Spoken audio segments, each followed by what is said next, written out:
Ekule o Baba mi. Today, I stand before you as the daughter of the soil.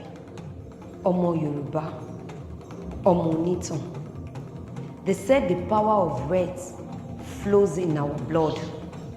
The ancestors yielded Ashe, not with sword, but with their tongues. Today, I invoke their strength. In this world, where my identity feels like a distant melody, I refuse to forget. I will speak. I will dance. I will sing in the tongue that molded my ancestors. And when they ask me who I am, I will say it boldly. Oluwakemi, Omoluabi, Ashawa Onibajo, Yoruba ni mi.